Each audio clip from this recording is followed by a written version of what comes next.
संत की मस्ती। एक राजा सायंकाल में महल की छत पर टहल रहा था। अचानक उसकी दृष्टि महल के नीचे बाजार में घूमते हुए एक संत पर पड़ी।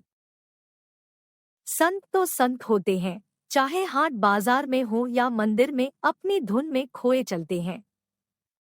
राजा ने महसूस किया, वह संत बाजार में इस प्रकार आनंद में चल रहे हैं जैसे वहां उनके अतिरिक्त और कोई है ही नहीं। न किसी के प्रति कोई राग दिखता है, न द्वेष। संत की यह मस्ती राजा को इतनी भा गई कि तत्काल वह उनसे मिलने को व्याकुल हो गए। उन्होंने सेवकों से कहा, इन्हें तत्काल लेकर आ।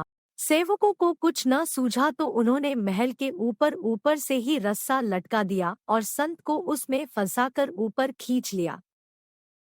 राजा ने कहा, एक प्रश्न का उत्तर पाने के लिए मैं अचानक ऐसा बेचैन हो गया कि आपको यह कष्ट हुआ।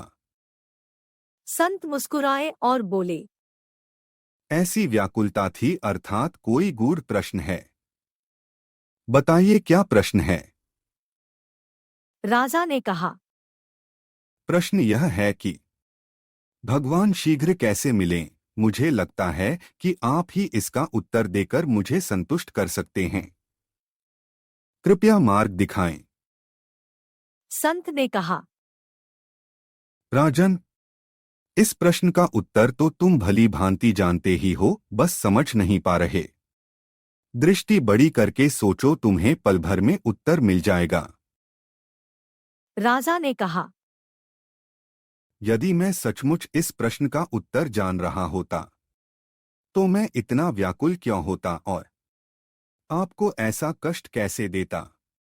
मैं व्यग्र हूं, आप संत हैं, सबको उचित राह बताते हैं।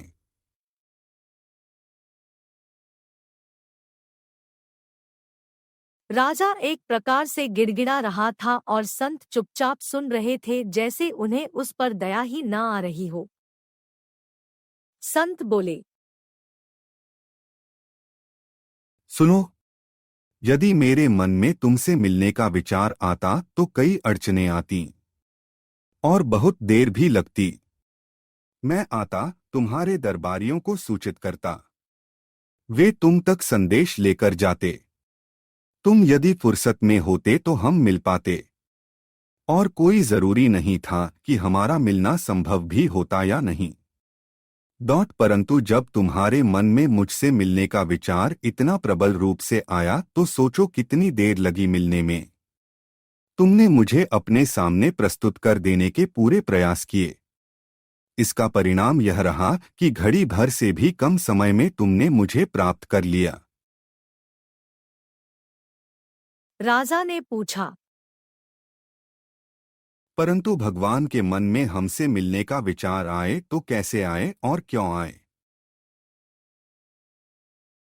संत बोले, तुम्हारे मन में मुझसे मिलने का विचार कैसे आया। राजा ने कहा, जब मैंने देखा कि आप एक ही धुन में चले जा रहे हैं और सड़क, बाजार, दुकानें, मकान, मनुष्य आदि किसी की भी तरफ आपका ध्यान नहीं है। उसे देखकर मैं इतना प्रभावित हुआ कि मेरे मन में आपसे तत्काल मिलने का विचार आया। संत बोले, यही तो तरीका है भगवान को प्राप्त करने का, राजन। ऐसे ही तुम एक ही धुन में भगवान की तरफ लग जाओ, अन्य किसी की भी तरफ मत देखो, उनके बिना रह न सको तो भगवान के मन में तुमसे मिलने का विचार आ जाएगा और वे तुरंत मिल भी जाएंगे। संत के ये वाक्य सुनकर राजा ने उन्हें अपना गुरु बना लिया और राजपथ के साथ भजन कीर्तन में लग गया।